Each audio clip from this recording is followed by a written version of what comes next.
बिस्मिल्लाहिर्रहमानिर्रहीम। अस्सलातु वस्सलामु अलैका या सय्यद या रसूल अल्लाह, अस्सलातु वस्सलामु अलैका या सय्यद या हबीब अल्लाह। ला तदाद दरूद व सलाम हमारे प्यारे आका हज़रत मोहम्मद मुस्तफ़ा सल्लल्लाहु अलैहि वसल्लम और आपकी आल पर। मोहतरम वीवर, मैं मुश्ताक अहमद, आप देख रहे हैं यूट्यूब चैनल। अस्सलामु अलैकुम व रहमतुल्लाहि व बरकातुहू।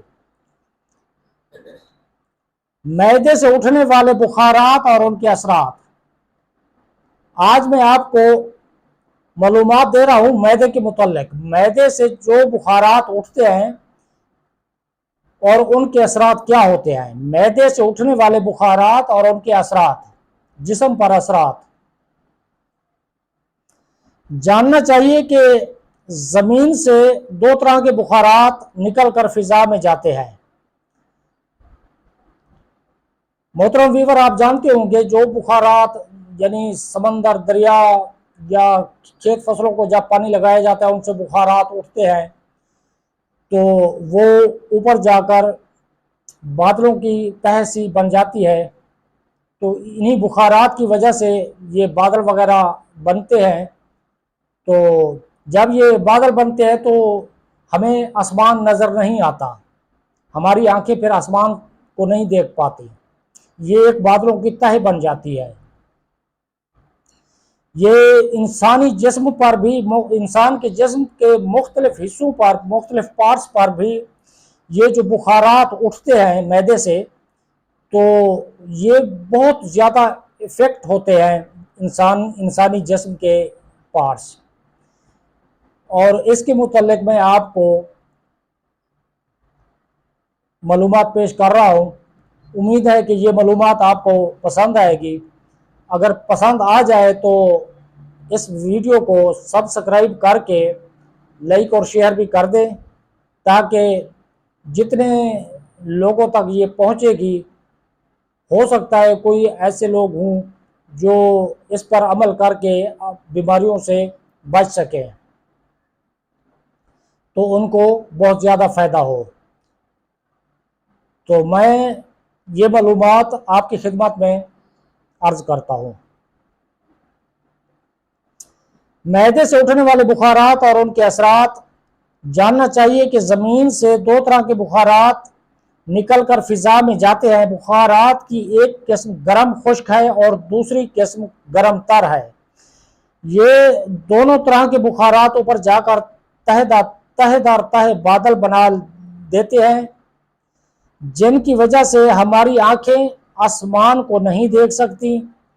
ठीक इसी तरह मैदे की तह से भी दो तरह के बुखारात उठते हैं जो बिनाई में रुकावट बन जाते हैं और उन्हीं की वजह से कई एक बीमारियां जन्म लेती हैं।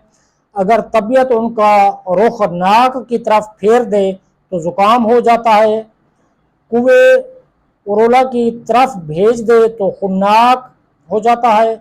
अगर ये बुखारात पहलू की तरफ चले जाएं तो पहलू में बादी वाला दर्द लाहक हो जाता है। सीने की तरफ आ जाए तो नज़ला हो जाता है। अगर ये नीचे उतर कर दिल पर असर अंदाज हो जाए तो इन्फ्लुएंजा हो जाता है। अगर आँख की तरफ चले जाएं तो आशूब चश्म का आर्जा हो जाता है। यही बुखारात दिमाग की तरफ चले जाएं तो निस्यान हो जाता है। अगर दिमाग के खाने इससे तर हो जाएं और दिमागी रगें इनसे पुर हो जाएं तो इंतहाई गफलत, गनूदगी और बेहोशी की नींद आती है। इसलिए नींद का मिजाज तर और बेख्वाबी का मिजाज खुश्क है। अगर ये बुखारात दिमाग से निकलकर वापस होने लगें तो सर दर्द और बेख्वाबी की शिकायत पैदा हो जाती है। अगर ये बुखारात सर के एक तरफ में जमा हो जाएं तो दर्द शकीका यानी आधे सर का दर्द शुरू हो जाता है। सर के ऊपरी हिस्से और खोपड़ी के दरमियान जमा हो जाएं तो मुकम्मल दर्द सर रहने लगता है। अगर दिमाग का पर्दा ठंडा या गर्म हो जाए या उसमें रतूबत की ज़्यादती से गैस भर जाए तो छींकें आने लगती हैं। अगर इन बुखारात की वजह से بلغ میں رطوبت جوش میں آ کر حرارت غریزی پر غالب آ جائے تو بے ہوشی یا سکتہ کی کیفیت پیدا ہو جاتی ہے۔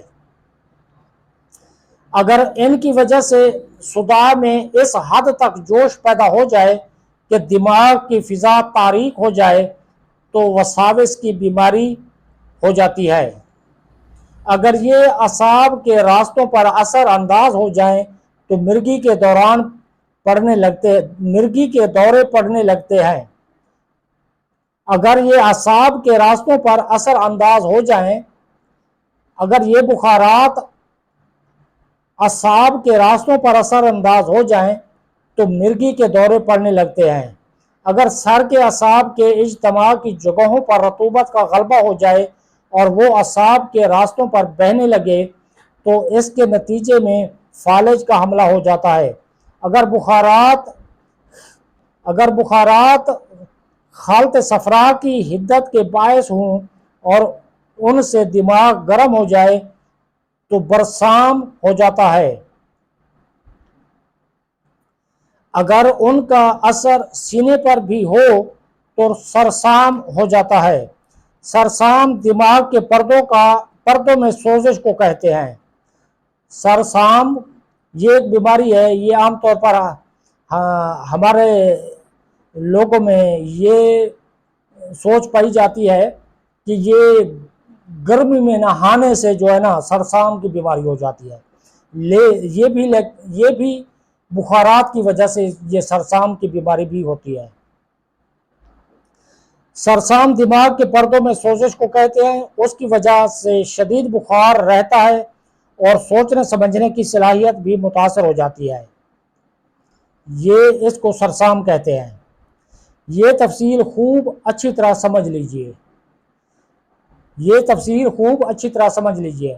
محترم ویور، یہ میں نے تفصیل کے ساتھ جو انسانی جسم پر بخارات کے اثرات مرتب ہوتے ہیں اور اس سے مختلف بیماریاں پیدا ہوتی ہیں یا مختلف بیماریاں لگ جاتی ہیں، یہ تفصیل کے ساتھ میں نے آپ سے بیان کر دی ہے۔ امید ہے کہ آپ یہ میری ویڈیو سن کر اس سے بچاؤ کے طریقے اختیار کریں گے اور بہت سی بیماریوں سے اور بہت سی موذی بیماریوں سے اپنے آپ کو بچا سکیں گے۔ محترم ویور، اب تک کے لیے اتنا ہی۔ اپنا خیال رکھیے۔ اللہ حافظ۔